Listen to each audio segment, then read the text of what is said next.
Aujourd'hui, la France est en faillite. Les actifs sont inférieurs au montant de la dette globale. La dette de la France globale, bilan et hors bilan, c'est à peu près 6 500 milliards. Nous avons 4 400 milliards au niveau des actifs de l'administration publique et donc de l'État français. Donc on est factuellement en faillite. L'étape suivante, c'est la banqueroute. La banqueroute viendra lorsque nous aurons un choc sur les marchés financiers obligataires de la dette qui sent de plus en plus mauvais, puisque d'après, moi je suis régulièrement sur les marchés, là la dette à 10 ans de la France est à 3,17%, elle était il n'y a pas longtemps à 3,50%, c'est-à-dire on a fait un bond de 4% en l'espace de 2 ans, même pas 2 ans, et donc c'est tous les signes d'un krach obligataire.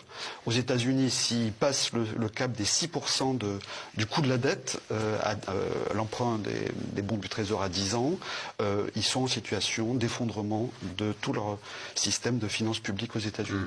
Et donc, bien entendu, du dollar. Donc, ce que l'on est en train de vivre, c'est l'effondrement du système monétaire international basé sur le dollar. Aujourd'hui, la France est, en matière de chiffres macroéconomiques, est la lanterne rouge du monde. On a des déficits à la fois commerciaux gigantesques, la balance commerciale budgétaire gigantesque. Là, on a atteint, fin septembre, on était à 186 milliards d'euros de déficit depuis le début de l'année budgétaire. On devrait terminer en fin d'année à 240 milliards de déficit. C'est du jamais vu. Et puis, je me demande même comment on peut voter pour la loi de finances 2024. Enfin, je veux dire, c'est un crime économique à ce niveau-là, si vous voulez. Et donc, on est dans le rouge partout. Moi, je dis techniquement... Ce qui est du Sahara, notre ligne de conduite, c'est celle qui sauvegarde nos intérêts et qui tient compte des réalités. Quels sont nos intérêts? Nos intérêts, c'est la libre exploitation du pétrole et du gaz que nous avons découvert ou que nous découvririons. C'est la disposition de terrains d'aviation et de droits de circulation pour nos communications avec l'Afrique noire. Les réalités, c'est que... Ce sont vos richesses qui intéressent ces gens. C'est notre or, c'est nos minerais qui les intéressent. Sinon, pourquoi venir chercher des villages entiers pour s'accaparer de nos terres? Donc, nous allons combattre et nous allons récupérer nos terres. Nos richesses, ça nous appartient. C'est pour nous, c'est à nous que ça doit profiter. Et à nos enfants. Je vous encourage donc à garder en mémoire que cette guerre, c'est pour nous sortir de l'esclavage. C'est pour notre indépendance. Et vous devez garder le moral haut. Restez debout. Ne jamais céder aux manipulateurs, à ces individus qui ne savent plus cette notion de patrie, ou à ces gens qui viennent de l'extérieur pour essayer de nous dompter à travers leurs termes qu'ils ont inventés eux et leurs organismes qu'ils ont inventés pour nous asservir. Combattez, avancez, faites tout ce que vous pouvez faire. Puisez, comme je dis, dans vos ressources culturelles, dans ce dans quoi vous avez été forgé depuis le village. Puisez dedans et faites cette guerre. Restez concentrés et restez debout. Le malheur de l'Afrique, c'est d'avoir rencontré la France. Fin de citation. Certes que l'Occident a violenté, volé et violé l'Afrique. Quelle est notre part de responsabilité en tant que dirigeants africains? N'est-ce pas nous, dirigeants africains, qui prêtons le flanc pour qu'on nous piétine? En effet, nous avons abandonné notre identité pour ne rien être.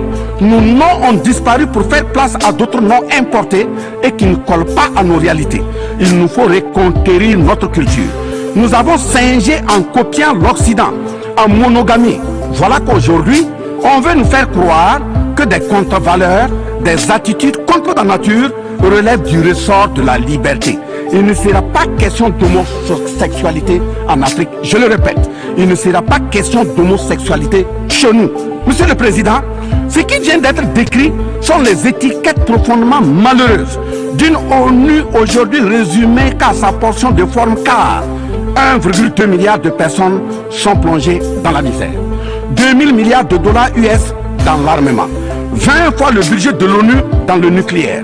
Sur les questions de développement, l'Afrique reçoit du FMI et de la Banque mondiale 34 milliards de dollars contre 160 milliards de dollars pour l'Occident.